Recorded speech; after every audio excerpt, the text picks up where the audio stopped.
In today's podcast, I look at the song The Streams of Lovely Nancy, also known as Come All You Little Streamers and The Streams of Nantsian, a cryptic love song reflecting on lost love and an idealised dwelling. I'll look at the background and the several theories that try to explain the meaning of the song. Along the way, I'll sing examples of the tunes and words linked to this song and end on a full performance of the song. Oh, the streams of lovely Nancy was divided in 3 parts, where young men and maidens go to meet their sweethearts. Drinking of strong liquor caused my heart to sing, and the noise of the valleys make the rocks for to ring. So in yonder high mountain there's a high castle stands, builded up with ivory near to the black sand. Builded up with ivory and diamonds so bright, it's a pilot for the sailor on a dark winter's night. This version of the song was collected in 1905 by George Gardner from William Brown of Chilton in Hampshire. William's son, Turt Brown, was later recorded singing this version in 1957 by Bob Copper as part of the BBC folk music recording programme. The narrator thinks back to the streams of lovely Nancy, a place of happiness. Some versions then tell of an unrequited love with a woman who turned down his offer of marriage. Other versions tell of a sailor, and in some versions a soldier, walking with his true love, whom he is leaving because she is false-hearted. He sails away to London to look for solace, and the maid states she will go to a nunnery until her love returns. The song seems to be a mix of themes taken from other popular songs. Its origin is not clear. There is evidence of further rewriting, probably locally, from versions collected from singers in the early 1900s. The song was printed in the broadside press and distributed in the streets in the early 19th century, which may account for its wide distribution and the fairly consistency of words when collected by the Folk Song Society in the early 20th century. Whether the broadside versions are a corruption of a song already in circulation or a newly composed song is difficult to determine.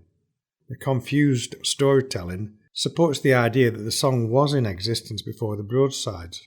We have no evidence to support this because we have no clear reference to the song prior to the 1820s. The earliest book printing seems to be in 1891 in the original version of Songs and Ballads of the West, edited by Sabine Baring Gould. The song was printed under the title Streams of Nantsian and had been collected from Matthew Baker of Lew Trenchard in Devon. In his notes, Baring Gould states that the early broadsides had only 4 verses, and that the romantic verses had been added by the street publishers to fill out the song. Looking at the various broadsides and collected versions, I agree with Baring Gould's conclusion that the song was originally only 4 verses, and those verses described the land and sea surrounding the mountain. The other verses were added to the existing verses to make a narrative that was familiar to potential customers of the street songs. In English county songs, edited by Lucy Broadwood and Fuller Maitland, and printed in 1893, the song is called Faithful Emma. It had been passed to the collector Hayward Sumner by a choirmaster.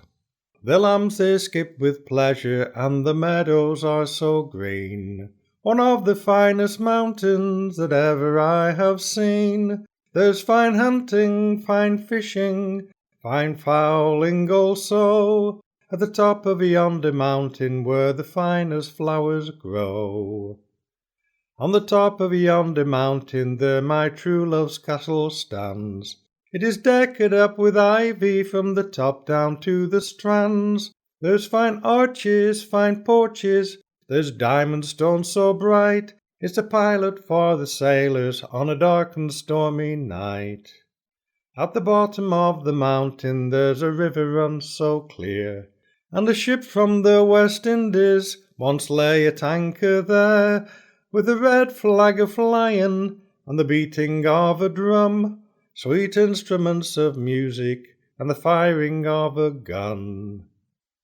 The song, under varying titles, was collected in the early 1900s by most of the leading English collectors, and the distribution of the song ranged from Norfolk to Cornwall. The song has been collected in North America, and an Irish version under the title The Strands of Magilligan was collected in 1933 and printed in the Songs of the People edited by Sam Henry.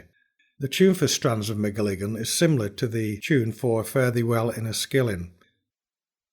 In its simplest form, The Streams of Lovely Nancy can be seen as a slightly confused love song in which the narrator, who may be a sailor or a soldier, feels his true love has betrayed him. As I have previously stated, I feel that this storyline has been added to an existing song which was purely descriptive. However, there are several theories in respect of the song that may help clear things up or perhaps add to the confusion. One observation made by Lucy Broadwood, writing in the Folksong Journal for 1913, was that the song had its origins in South Cornwall. As evidence, she states that the little streamers mentioned in some versions of the song refers to young children who worked for the Cornish tin mines. They worked in the streams that ran out of the mines and dropped down to the bottom of the valleys. The children were looking for ore deposits that were washed down from the mines after the initial mining and washing of the ore. Oh, come all you little streamers, wherever you may be, these are the finest flowers that ever me eyes did see. Fine flowery hills and fishing dells, and hunting also, at the top of this mountain where the fine flowers grow.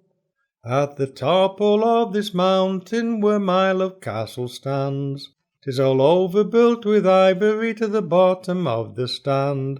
Fine arches and fine porches and a diamond stone so bright, it's a pilot for a sailor on a dark stormy night.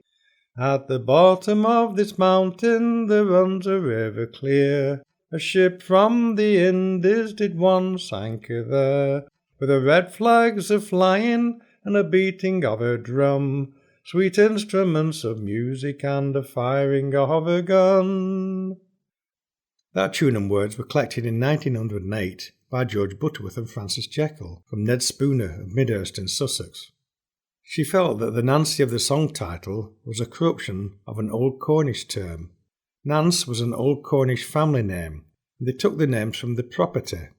The term Nance occurs where stream tin mining is most abundant. The version of the song printed in Songs of the West was named The Streams of Nantsian. The term Ian is a Cornish plural ending, so that Nantsian means valleys. Oh, the streams of Nantsian in two parts divide, where the young man in dancing meets sweetheart and bride.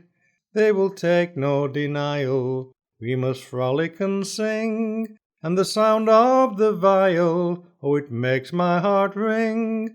Oh, the sound of the viol, it makes my heart ring.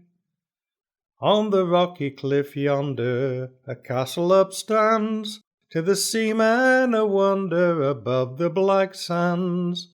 'Tis of ivory builded, with diamonds glazed bright, and with gold it is gilded to shine in the night, and with gold it is gilded to shine in the night.